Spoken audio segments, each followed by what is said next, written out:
Saudações, família. Major Luigi, podcast, #07, está no ar. Gente, estamos aqui, o Grupo Zão da Tropa, hoje aqui com o Major Osíris do meu lado aqui. É novo também, mas é integrante nosso da equipe dos majores aí, dos pensadores, né? Tá o Henrique e um convidado especial, tá? Convidado especial, que é um líder nato. Liderança não se impõe, se conquista. E isso lá de trás, para carregar essa liderança lá de trás e até hoje ser um líder, é porque tem bagagem. Prazer, Coronel Laranjeira, de receber o senhor, é uma honra, tá? Estamos aqui. Valeu, comentando o senhor aqui. Um abraço, chefe. Um abraço, chefe. Obrigado. Então, Coronel, aqui é o podcast 07. Tem a honra de receber o senhor. Aqui a gente vai um bate-papo aqui para saber da história, né, da Polícia Militar, da vida do senhor, que pode trazer de recordação para a gente. Eu peguei o senhor, só conhecia da história, mas tem pessoal lá de trás, né, da época de Treme Terra, já conhecia a história de praça, de oficial, né, de deputado. A gente vai extrair tudo, e até a atualidade também, tá? Então o senhor é uma enciclopédia para ser explorada aqui. A gente vai explorar muito. Obrigado. E eu queria saber, inicialmente, a gente quer saber, até para o público mais novo, né, essa rapaziada nova aí, quem é o Emir Laranjeira, lá atrás, antes de ser Polícia Militar, como é que entrou a Polícia Militar, como é que o senhor pode contar aí, em resumo, para todo o nosso público aí? Então, é uma história longa, né? Mas o que acontece? O meu pai, ele tinha 4 irmãos, todos os 4 eram PMs. Porque a gente sabe disso, né? Então tem tio Urani, que é um tocador de violão de primeiro, era PM, sargento. Tio Assi, sargento PM. Tio Itaci, sargento PM. A irmã do meu pai era casada com um tenente da PM. O senhor fala qual polícia?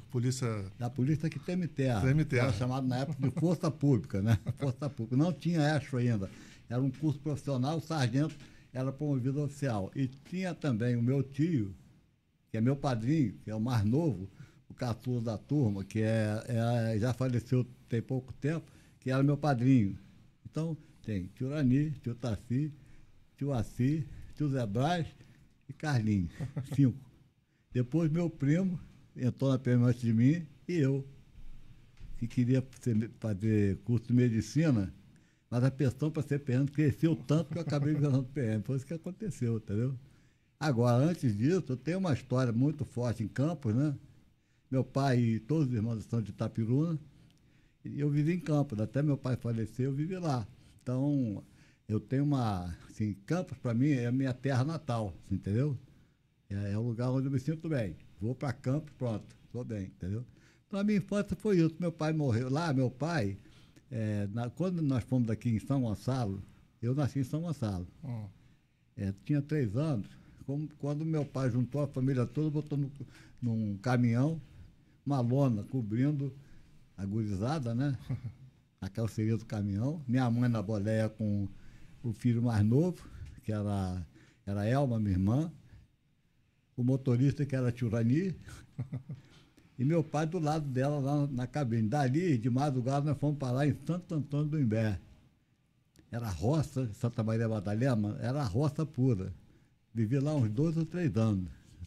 No meio da roça mesmo. Isso criança? Criança, plantando abacaxi. Me lembro de mamãe. Mamãe uma vez dando banho em mim. Era uma casa de sapê com aquela parede de barro, né? Mas grande, uma casa grande.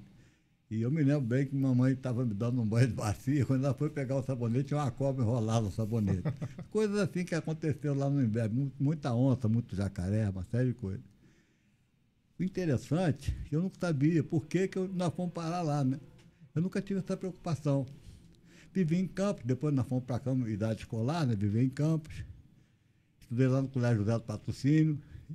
Tudo funcionando bem na família, até ele morrer. Quando eu era tenente, na faculdade, eu pedi na época, um atestado de ideologia, né? Era obrigatório o atestado de ideologia.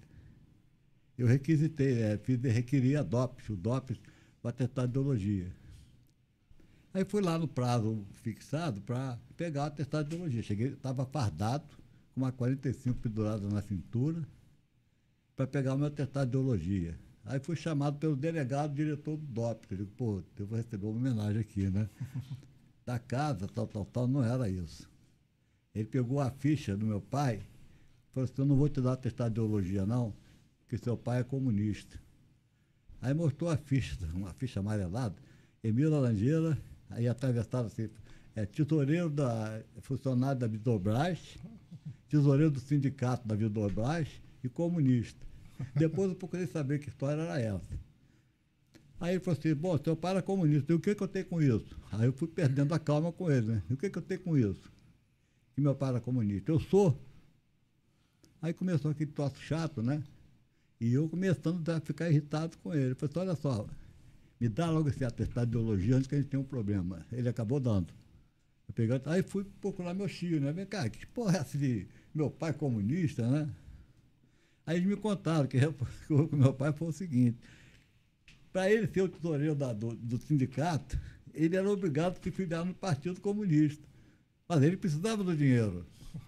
Aí assinou a filiação dele. Na verdade, foi o grande mal que ele fez na vida dele, foi esse, né, de ter sido comunista sem ser, entendeu? Mas nós fomos parar no meio do mato por causa disso, porque naquela época eles estavam matando.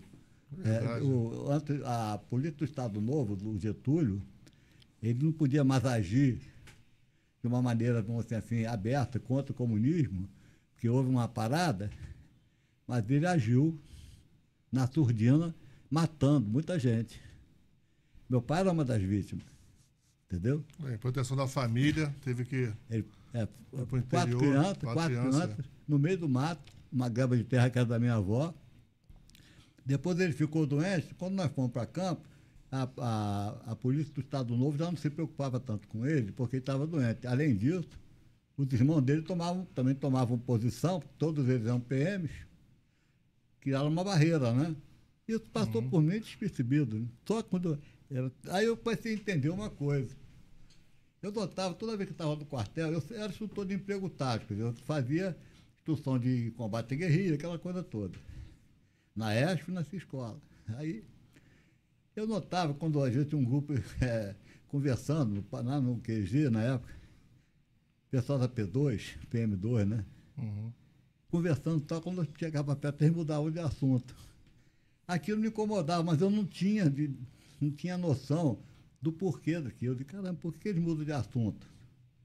Entendeu? Mas eu percebia isso, eu não sou burro, né? Aí passei a entender exatamente depois disso, né? Na verdade, eles sabiam que meu pai era comunista, eu era uma espécie de extensão do meu pai, um nome igual, entendeu?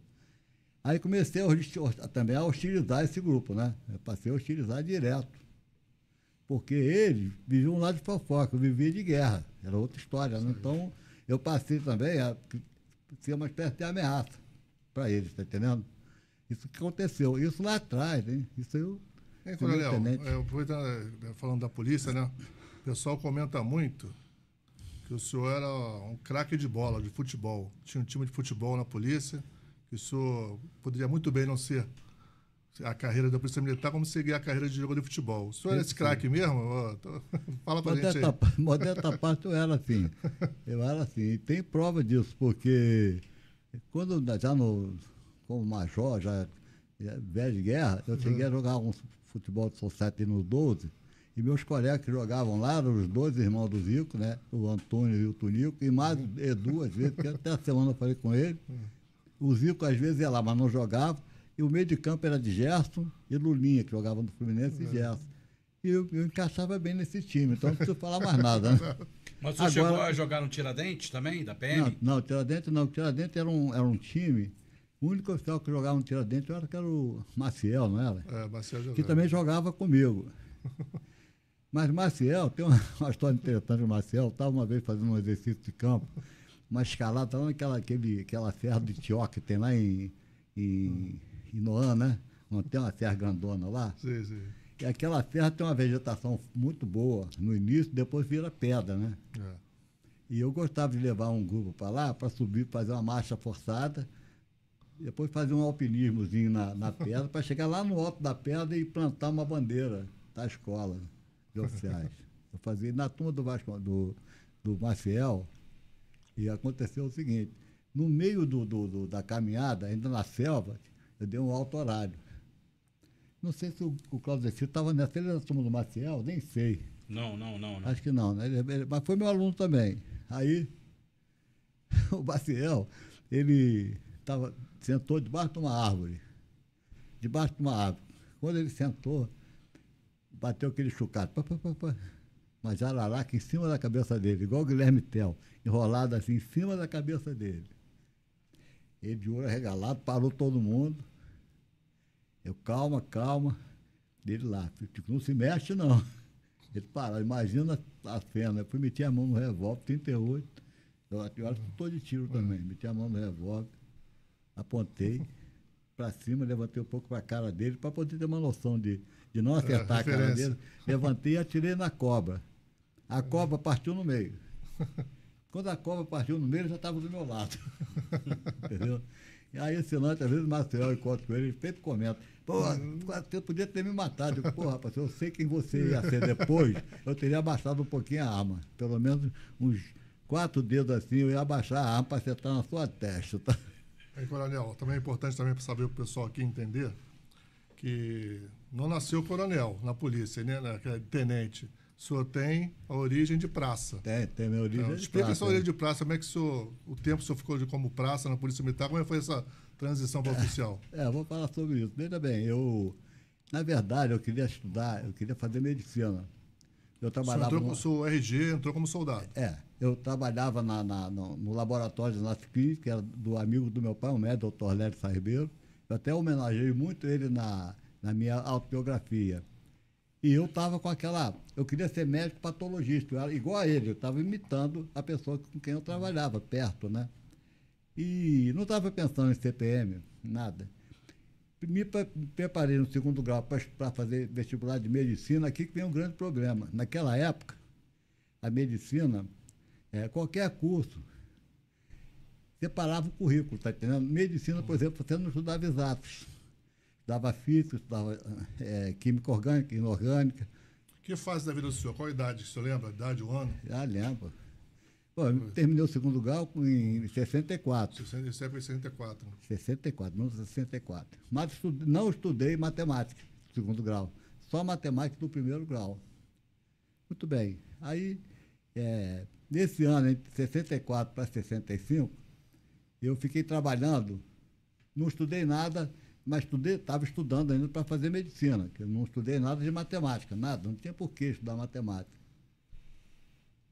Quando foi em 65, em 64, mesmo ano de 64, eu tinha 18 anos, eu fiz a primeira prova para a ESHO. O que aconteceu na prova da ESHO? Eu tirei a maior nota em português, eu tirei novidade nenhuma, porque eu conhecia o assunto. A segunda prova, matemática, eu tirei 3.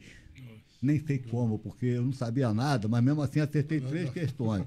Fazendo inferência daquilo, eu fiquei por 1 ponto, fui reprovado. Eu gostei, porque, dessa eu estou livre. Meus times mandaram eu fazer, eu vim numa boa, né? E tá. Perdi. Não me incomodei nem um pouco com aquilo. Fui para casa. Passado um tempo, eu recebo um telegrama da ESHO. Cheguei, falei: o que houve com esse telegrama? Eu não estava entendendo nada do telegrama, né? Aí lá fui eu, para saber do comandante da ESHO por que estava sendo convocado, depois de civil, né? Ele chegou lá, era o coronel Laurílio, que está vivo ainda hoje, né? Isso. Ainda bem, Ele era major, aí pegou e falou assim: garoto, senta aqui. Eu sentei. Ele falou assim: vem cá, você tirou a maior nota de português do concurso. Eu sei. Por que você tirou 3 em matemática? Eu expliquei para ele, tirei por isso. Ele falou assim: mas você fez exame médico, exame físico, tirou a maior nota de português, tinha que haver um fenômeno qualquer para você tirar só 3 em matemática. É verdade. Só você não sabia. O volume do cubo, igual a 64, eu não sabia o valor da aresta. Tá entendendo? Nem isso eu sabia. Então, eu fiquei pedindo, né? Aí ele falou assim: vem cá, não quer ser soldado da PM, não? Interessante, hein? Aí ele falou assim: soldado da PM. Eu estava trabalhando na FOR, que era na época, era onde é o Plaza, Niterói Automóveis S.A., que era do meu tio, do Zé Braz, esse que foi tenente. Eu Eu trabalhava ali, estava numa boa trabalhando ali. Aí eu perguntei para o Coronel Laurílio, Major, quanto é que ganha um soldado? Eu ganhava na época 45 cruzeiros por mês, eu. Então, o soldado ganha 95 cruzeiros. Mas aí tem o rancho, tem não sei o quê. Eu disse, caramba, 95 era o dobro do meu salário. Eu falei assim, eu quero ser soldado. Claro, pô, salário desse, né? Aceitei rápido, eu quero, senhor. Aí entrei. Aí eu fui lotado lá no quartel que ele serviu. Lá no 7º. Era o primeiro batalhão. Era o primeiro batalhão na época. Primeiro batalhão de caçadores. Era um batalhão todo destacado, lembra disso? Todo destacado. Fui para lá. Só que aí veio um negócio interessante. Antes disso, tem a história do futebol. É porque quando eu saí de campo, meu pai morreu e tal, tudo mais, eu nunca joguei bola. Eu ficava estudando, me virando e tal, morando primeiro na Engenhoca, depois que meu pai morreu, morei um tempo na Engenhoca. Lá para meus 16 anos, por aí, eu fui morar no Engenho Pequeno, que era uma casa que era da minha avó. São Gonçalo já. São Gonçalo, fui morar lá. No sábado, geralmente sábado, eu não trabalhava só de manhã, né? Tinha sempre uma peladinha lá no campo. Chamava de Campo do Louredo, o nome do negócio. Eu ia lá ver o jogo. Outra coisa, eu não gostava de andar descalço, me incomodava, eu usava uma congazinha, sabe? Lembra de Conga? Conga Esporte? Usava aquele negócio, Aí, poxa, eu ia lá ver o jogo, ficava olhando o pessoal jogar, não falava nada, quieto, né? Lá em campo, eu jogava no Vasquinho, que era um time da família. Eu já sabia que tinha uma habilidade para bola, mas não falava nada, né? Quieto. Aí, um garoto que estava jogando, dos caras paraquedas, depois se tornou um irmão meu, a vida toda, até falecer. Ele perguntou se você quer jogar? Eu falei assim, eu nunca joguei não. Eu nunca joguei bola, estou jogando, eu nunca joguei não. Joguei quando era criança, né? Não, mas entra aqui. Não, ele me animou, entra aqui no meu time. Entrei no time dele, ele jogava na frente. Aí ele falou, você joga de quê? Sei lá. Sei lá o que eu jogo. Então fica aqui perto de mim, vamos jogar. Começamos a jogar. No final do jogo, nós botamos 20 gols no outro time, eu e ele, tocando bola. Pá. Aí, pô, ele ficou empolgado comigo, né? Aí falou comigo, meu pai tem um time, o Esporte Clube Peixoto, aqui no bairro, né? Uhum. Pô, vou levar... Pô, meu pai tem que conhecer você tem que jogar no time. Ele disse, rapaz, eu nunca enfiei uma chuteira no pé, rapaz, como é que eu vou jogar? Não sabia mesmo, né? Não, vamos lá conversar com meu pai. Eu fui lá conversar com o pai dele. Antes disso, olha que coisa curiosa. Quando eu mudei para o Engenho Pequeno, estava chovendo para chuchu. Depois da chuva passou, eu saí de manhã, fui andar um pouco pelo bairro para conhecer, né? Entrei na Travessa do Peixoto. Lá fui eu subindo a Travessa do Peixoto. Daqui a pouco eu vi uma senhora gritando pelo filho dela, Luiz Carlos, me dando maior esculhambação. Antes de eu chegar perto dela, Luiz Carlos era esse que me convidou para jogar lá. Aí, quando eu cheguei perto da casa dele, ela ficou impressionada com a minha semelhança com o Luiz Carlos, entendeu? Eu tenho você igual ao meu filho, aquela coisa, aí chamou o seu João Paraquete, que era tenente da PM, era tenente do bombeiro, mas aquilo era tudo PM, né?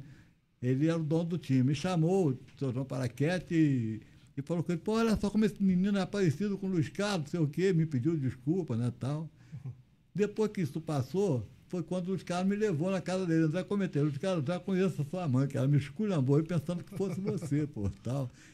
Moral da história, eu nem vou aprofundar muito minha amizade com o Luiz Carlos, que é uma coisa tão emocionante, tão boa. Ele faleceu, né? E eu tenho certeza que eu cumpri até o último momento a minha condição de amigo e irmão dele. Tenho certeza absoluta, vocês vão saber depois por quê. Lá fui eu, jogar no primeiro jogo de chuteira aí. Cá para nós, uma chuteira cheia de prego, né? Chuteira velha. Aqueles pregos espetando debaixo do calcanhar. Aí o seu João Paraquedas me colocou para jogar no segundo time, lá no campo do Fazenda, lá dentro do Engenho Pequeno mesmo. Aí eu comecei a jogar. Aí você joga de quê? De qualquer lugar, ponta esquerda, ponta direita. E quando o Luiz Carlos entrar, eu entro. Aí o Luiz Carlos, não, vamos jogar hoje. pelo lado esquerdo, vamos jogar do lado direito. A gente sempre revezava, tipo Pelé e Coutinho, sem qualquer comparação, né? Mas a gente procurava sempre estar perto do outro. E dava certo isso, entendeu? Aí joguei no segundo time. Quando terminou o primeiro tempo, o seu João falou assim, garoto, você não vai jogar mais não, você vai entrar no primeiro time. No mesmo dia, né? Aí passei a jogar no Peixoto muito tempo. Muito tempo. Depois disso, houve um campeonato da Lisa Interoense Juvenil Futebol. Eu tinha 16 anos, por aí. Antes disso, joguei no Peixoto, joguei no melhor time de São Gonçalo, chamado Colodino. Deu muito jogador para Botafogo, para América, para Venezuela. O senhor, todo mundo sabe que o senhor jogou muita bola, estrela no futebol, da polícia até antes de entrar. E ninguém não teve a chance de ir para um clube grande, não? Eu vou chegar